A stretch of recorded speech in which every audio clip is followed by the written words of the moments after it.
Assalamualaikum warahmatullahi wabarakatuh. Hai, selamat datang di channel kita berdua, di channel Panji dan Ria.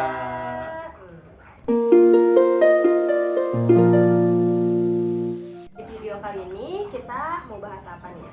Kita mau bahas pernikahan. Tentang apa nih pernikahannya? Tentang apa aja sih yang harus kita pertimbangkan untuk menikah. Jadi kita mau bahas tentang hal-hal yang perlu teman-teman pertimbangkan sebelum teman-teman yakin untuk memutuskan menikah. Nah, sebelum itu ada yang mau tanya ya sama aku. Menurut A, menikah itu apa sih, A? Menikah itu adalah suatu komitmen antara laki-laki dan perempuan dijadikan menjadi satu dan cita-cita itu tercapai bersama. Gitu. Kalau menurut Ade? Kalau menurut Ade, menikah itu suatu ya komitmen, tapi yang utama itu suatu ibadah. Jadi menikah itu adalah ibadah dan komitmen satu pasangan ini, di mana laki-laki dan perempuan yang akan dijalani selamanya. Oke, jadi komitmen yang sakral ya. Betul. Ya. Nah, terus menikah itu kan merupakan suatu keputusan orang dewasa ya, yang siap menjalani hidup baru dengan orang lain. Tuh kan, kita tuh menikah harus siap bersama dengan orang lain selamanya ya. Iya. Bener. Terus nih, yang lucu, kita sering banget denger ya, apalagi nih di momen kayak acara keluarga, sering banget denger apa nih ya? Dek, kamu kapan nyusul nikah? Sering banget. Kapan dong nikah?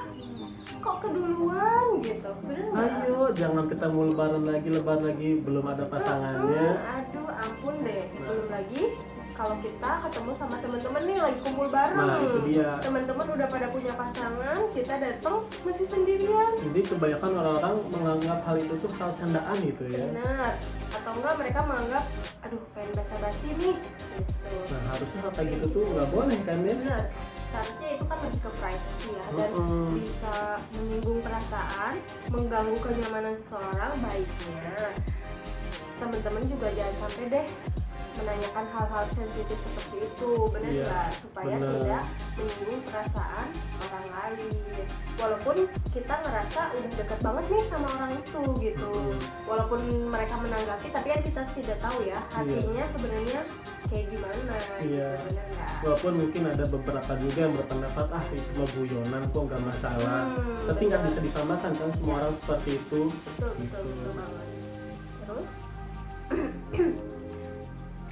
Nah, nggak kita pungkiri ya, ada beberapa orang yang memiliki target itu untuk menikah. Target hidupnya itu. Iya, target hidupnya. Akan tetapi banyak yang mensalahartikan tentang menikah itu sendiri. Contohnya kayak gimana? Nah, contohnya seperti halnya dalam menikah tuh hanya untuk apa? Gitu. Menikah itu hanya untuk memenuhi kebutuhan biologisnya. Menikah itu hanya untuk membantuin kerjaan rutinannya. Seperti bersih-bersih karena ngerasa ada yang bantuin sekarang mah, dan juga hal-hal lainnya seperti yang biasanya makan sekarang mah ada yang masakin. Jadi suka ada berpola pikir hal-hal semacam itu gitu. Jadi mereka berpikir pengen nikah nih biar ada yang ngurusin, biar ada yang masakin gitu ya. Nah, hal-hal seperti itu kan di kita banyak sekali terjadi ya. Meskipun ya itu nggak salah juga ya, karena hal-hal itu juga memang bakal didapetin kalau kita menikah ya. Iya, jadi itu lebih ke yaitu nilai tambahnya setelah nikah gitu. Tapi menurut AA, nah itu hal itu tuh kan kadang lebih tuntutan suami ke istri ya. Padahal kan itu bukan sepenuhnya tugas istri. Nah menurut AA memang ngebersihin rumah, ngurusin rumah, terus masak, nyuci, yang seperti itu tuh memang kodratnya perempuan? Enggak. Kalau kodratnya perempuan itu hanya ada 3. Apa? Menyusui, melahirkan, menstruasi. Tapi susunannya salah gini ya. Menstruasi, melahirkan, menyusui. Nah itu kodratnya perempuan. Sisanya itu sebenarnya kodratnya laki-laki. Cuman itu bisa kita lakukan bersama. kenapa laki-laki mau menikahi wanita ya karena sudah siap dengan kodrat selain 3 itu. Benar. Ya walaupun tidak memungkiri kita sebagai perempuan pun ya ingin membantu suami gitu. Makanya kenapa kita di rumah bantuin suami juga untuk bebenah di rumah, nggak salah juga gitu. Tapi suaminya pun harus mengerti gitu. Iya. Ya. Benar. Jadi ya kita tuh harus kompak satu sama lain, jangan mengandalkan kepada pasangannya aja, baik ke suaminya atau ke si istrinya. Itu nggak boleh saling ngandelin, itu harus saling kompak gitu. Makanya nih saat kita akan memutuskan untuk menikah, kita tuh harus benar-benar yakin bahwa memang ini tuh keputusan dari diri kita sendiri, karena menikah itu bukan keputusan akhir, tapi menikah itu adalah awal bagi kita untuk menjalani kehidupan baru dengan orang lain ya gitu ya. Maka dari itu di sini kita akan berbagi beberapa hal penting yang harus dipertimbangkan sebelum kita memutuskan untuk menikah.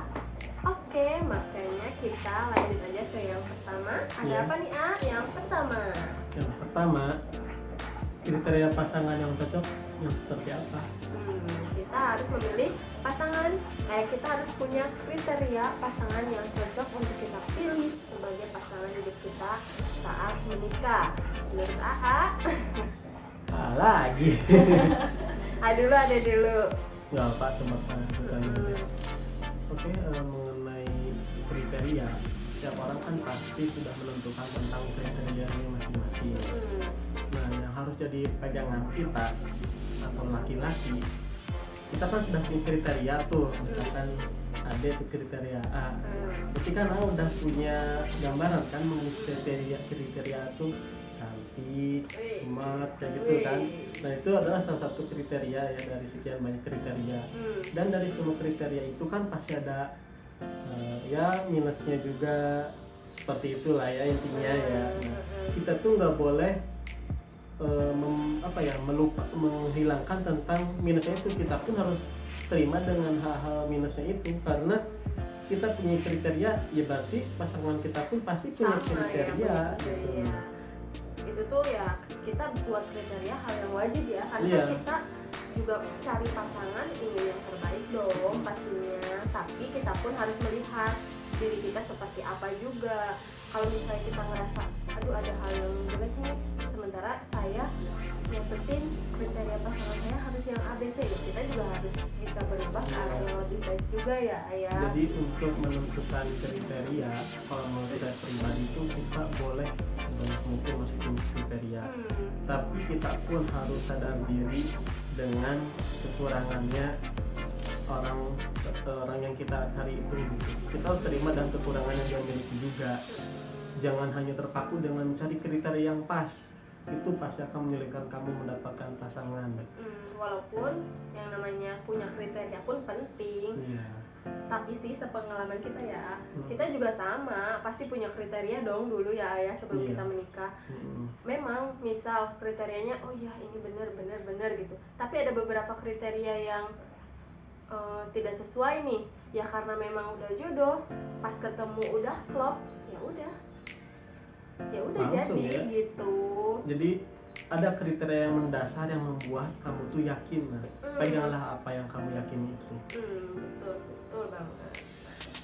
Terus lanjut yang kedua, untuk hal yang harus dipertimbangkan adalah bisa menerima satu sama lain dan berkomitmen. Nah itu intinya berkomitmen kan. Nah lanjut, masih sambungan dari yang nomor 1 dong ya. Tadi kan udah dibilangin, walaupun kriteria itu hanya sebagian yang terpenuhi nih ya ayah, tapi kan bisa menerima satu sama lain.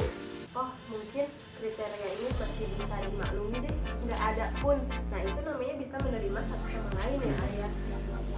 Jadi saat si calon pasangan kita punya kekurangan, ya oke deh kita berusaha terima, atau misalnya bisa diobrolin ya, bisa kita obrolin apakah hal itu, kekurangan itu bisa diperbaiki atau enggak.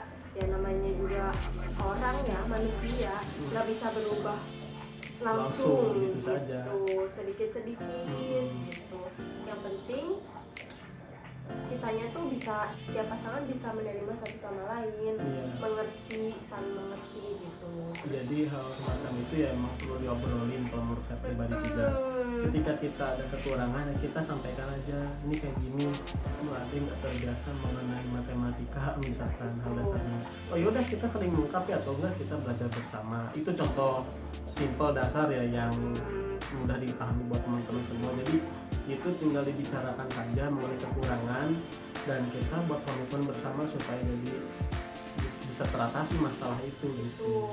Nah terus kita kalau sepengalaman kita sebelum kita menikah, kita juga emang kayak bikin apa ya, perjanjian, bukan perjanjian sih ya, kayak misalnya kalau kita sih kan kita udah kenal agak lama ya ayah, kita udah kenal agak lama, terus kita tahu aku tahu gimana, tahu adik jeleknya gimana gitu.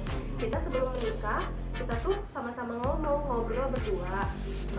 Kalau misalnya aku nih adik tuh nggak suka kalau A B C, A bisa dirubah nggak, adik paling nggak seneng kalau gini. Nah pun berhak nyampein hal itu, karena kan kita sama-sama ingin berkomitmen, ya kita samain dulu deh visi kitanya. Dalam hal ini bukan menunjukkan ego masing-masing ya, maksudnya bilang nggak suka tuh dalam hal yang positif gitu, tujuannya untuk ya baik, supaya kita bisa membangun gitu.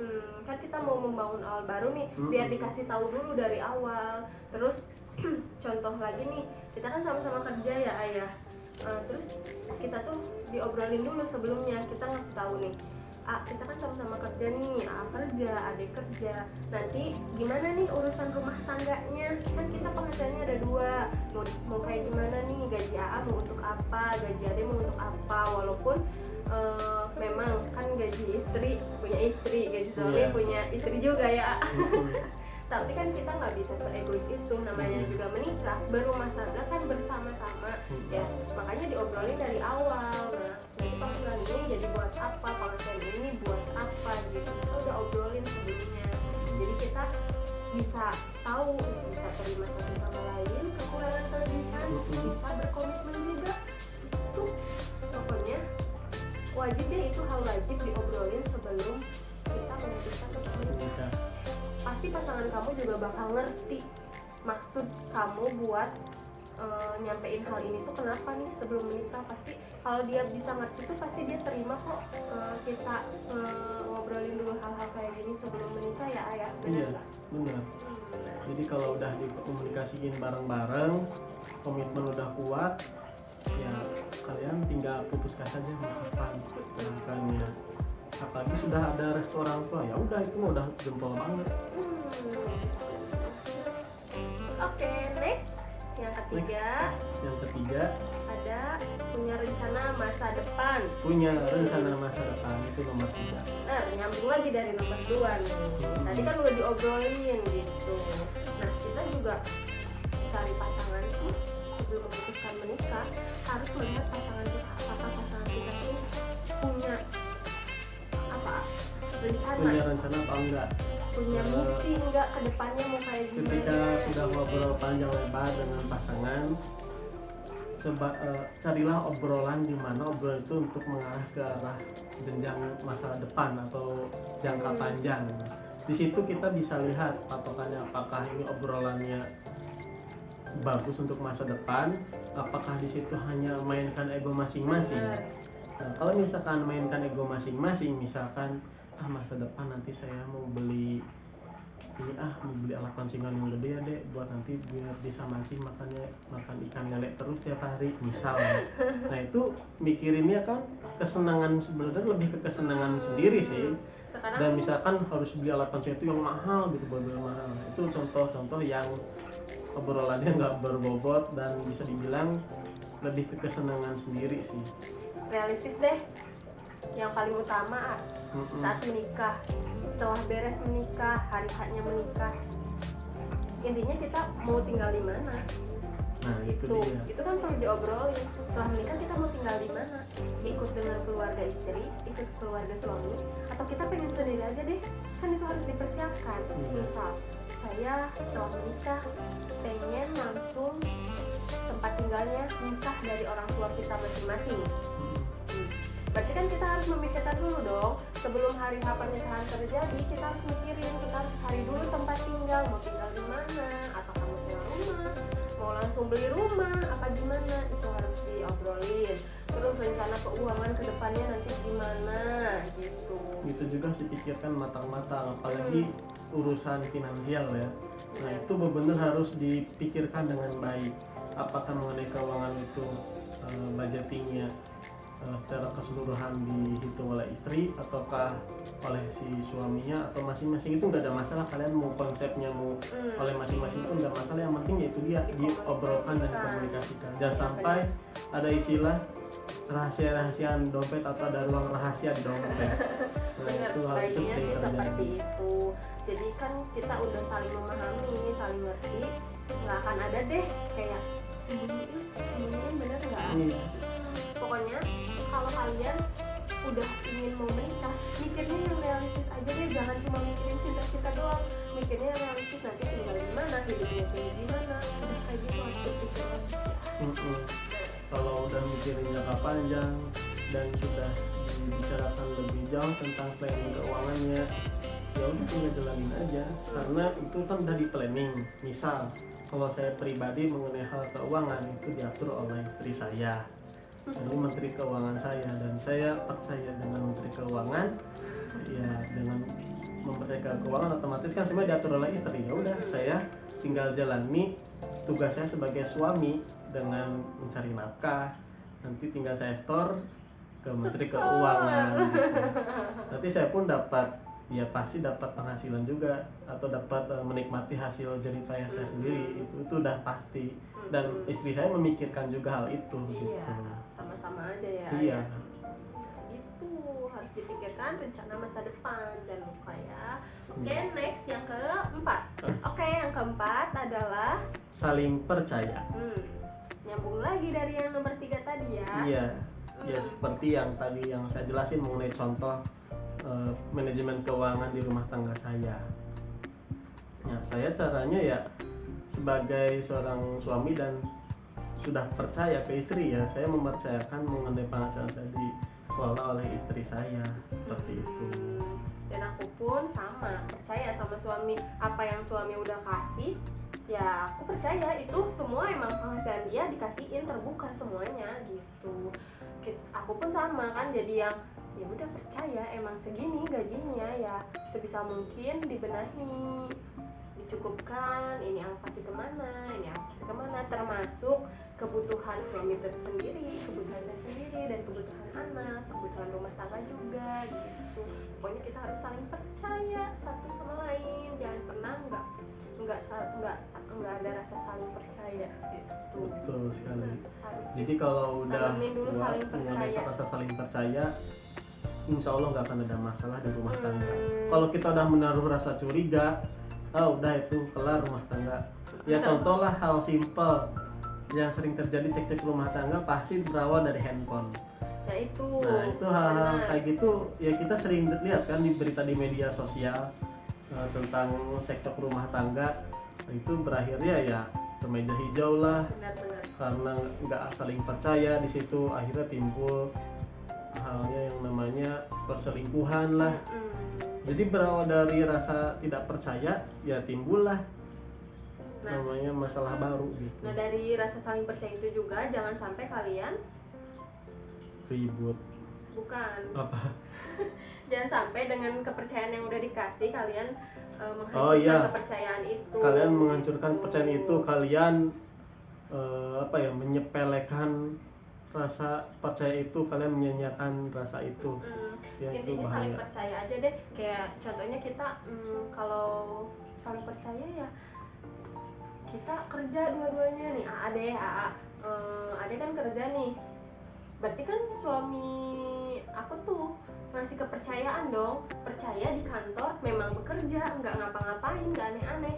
Ya aku pun sama, kerja, ya percaya di kantornya emang kerja, nggak ngapa-ngapain sama teman-temannya. Bahkan kalau kita berdua tuh teman-teman kantor aku kenal semua sama AA. Gitu pun teman-teman kantornya kenal juga sama Ade ya. Nah kalau kita gitu. Terus bahkan handphone di rumah nggak pernah loh kita di rumah, handphone tetap di tas kita masing-masing, bener nggak? Kita datang ke rumah kadang malah jadi terbalik, handphone istri dipegang suami, handphone suami dipegang istri, padahal kita nggak maksud buat ngecek ya ayah. Enggak. Ya bosan aja sama handphone kita sendiri gitu. Lebih seringnya karena nebeng kuota sih kalau sendiri. Ya gitu, bener. Ya penasaran aja, kalau di HP akan main game. Iya, ada HP adik kan nonton YouTube kan seringnya. Kita gitu, jadi harus ditanamkan saling percaya ya. Percaya dulu sebelum menikah, harus saling percaya dulu. Tuh, oke, next. Yang kelima, siap terhadap konflik.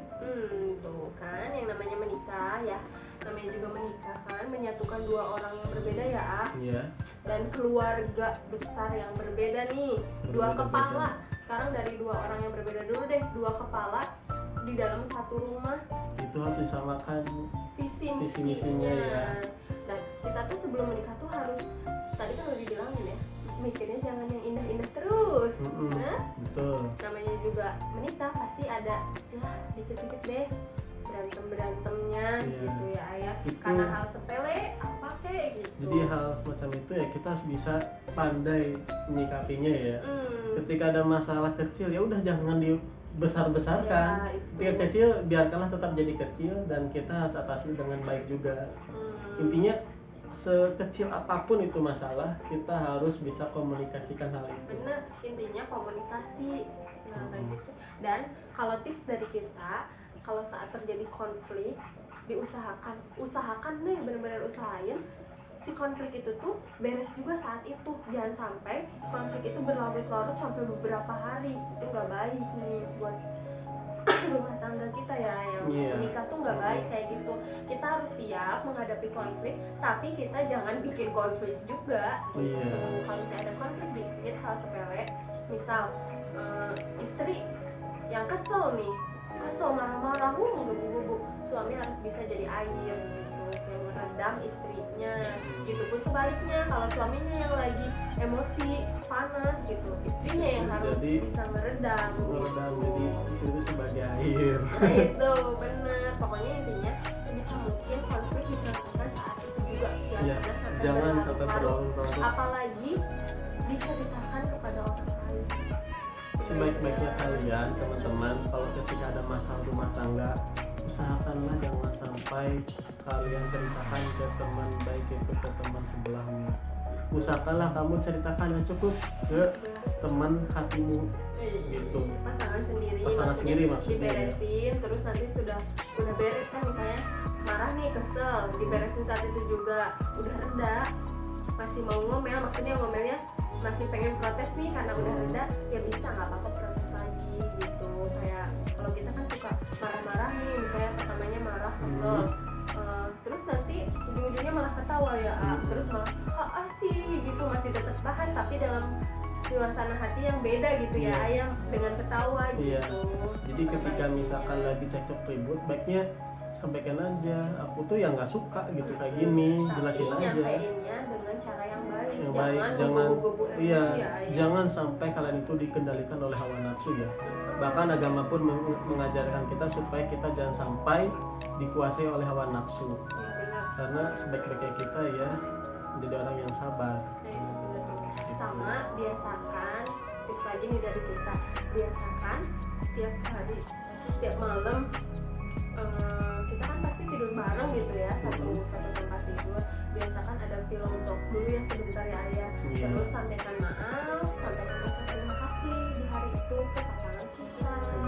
Karena hal sekecil apapun, maaf dan terima kasih itu attitude yang dasar banget ya ayah. Dan itu sangat luar biasa efeknya. Walaupun kita nggak salah hari itu atau kita nggak melakukan kebaikan hari itu, ya udah sampaikan maaf, sampaikan terima kasih.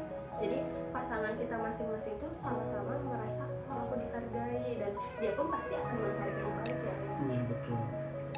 Jadi hal itu sangat mendasar sekali dan efeknya juga sangat luar biasa. Silakan coba buat yang sudah menikah. Oke, next yang ke-6. Menikah bukan hanya masalah seks. Nah, tuh kan tadi udah kita bahas di awal ya tadi. Itu bukan hanya sekedar seks. Oke, untuk yang terakhir adalah menikah bukan hanya sekedar seks.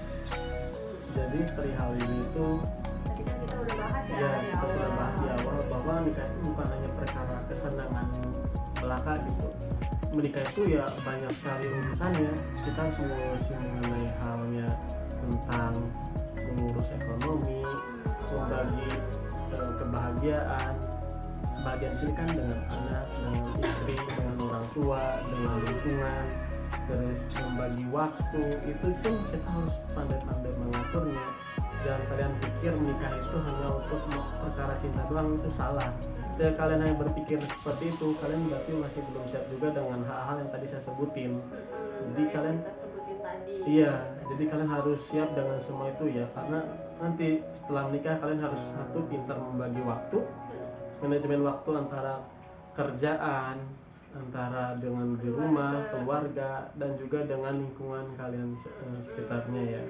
Jadi kalian harus pintar-pintar memanage hal itu. Oke, nah setelah dengar hal-hal apa saja yang perlu dipertimbangkan sebelum menikah, gimana nih kalian? Sudah siap pada menikah? siap buat menikah? Gimana? Ayo, udah pada masuk kriteria yang tadi belum? Mudah-mudahan dengan konten kita ini teman-teman jadi tercerahkan pikirannya supaya siap menuju ke jenjang pernikahan. Dan benar-benar yakin ini betul. Kalau misalkan teman-teman ada yang mau ditanyakan dan ada yang kurang jelas, boleh silakan komen di bawah, nanti kita akan balas ya. Mungkin cukup sekian dari kita berdua. Semoga video kali ini bermanfaat buat kalian semua, khususnya buat kita. Kita pun sama masih belajar ya Arya. Iya. Jadi mohon maaf jika ada salah kata atau kurang enak untuk didengar untuk teman-teman semuanya. Oke, kita ketemu lagi di video berikutnya. Jangan lupa subscribe, Like, dan komen, dan juga nyalakan loncengnya supaya kalian dapat update video terbaru dari kita berdua. Oke, wassalamualaikum warahmatullahi wabarakatuh. Bye bye.